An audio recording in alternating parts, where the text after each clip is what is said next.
welcome to Scotty P. And me. Sorry we took a little while to upload our video. And Tindo. Yeah, this is Tindo, my little puppo. He's a cat. Today we'll be talking about relationships or friendships. How about you start us off, Mum? Cool, thanks.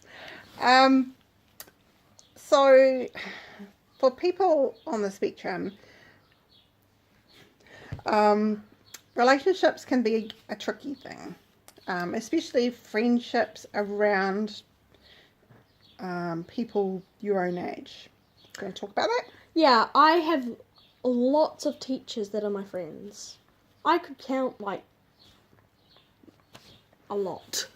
I have more teacher friends than I have student friends.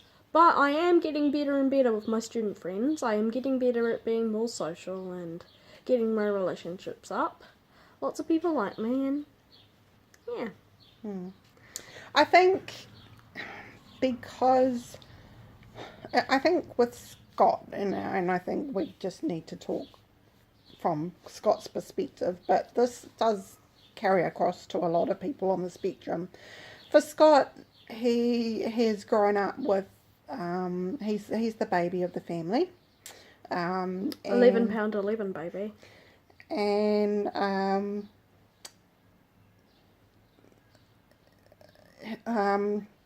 there's a 7-year gap between him and the next child. So, and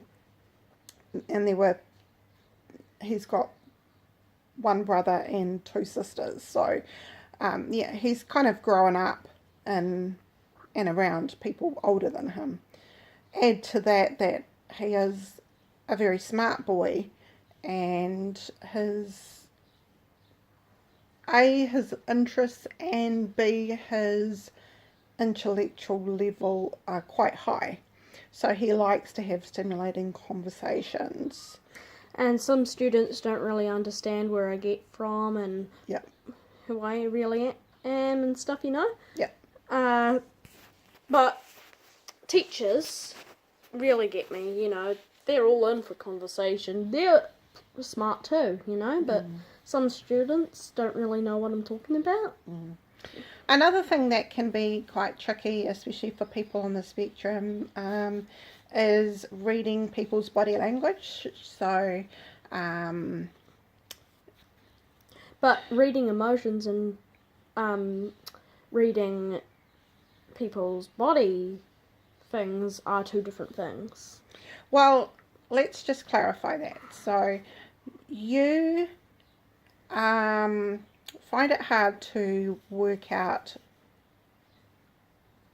when, say, if I'm getting really angry, sometimes you find it hard to pick up those cues that, you know, but when you find out I'm angry or sad or whatever, you're very open to those. Once I tell you, you're, you know, especially if I'm sad, you're very empathetic, aren't you?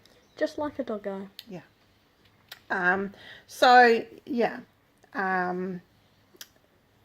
that those social cues can interfere with how people on the spectrum relate to others, because they just find it hard, and socializing in general can be sometimes boring for you, unless it's something that interests you.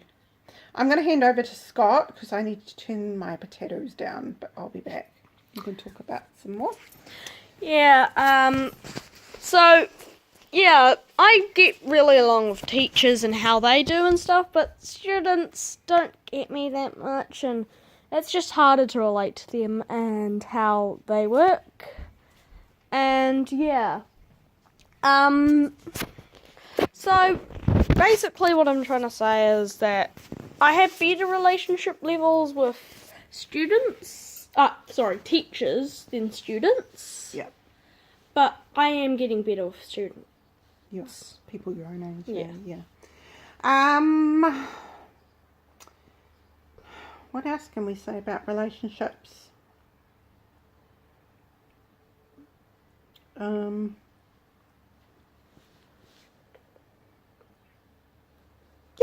if you want. You don't have to say who it is. Just talk about I do have a crush, though.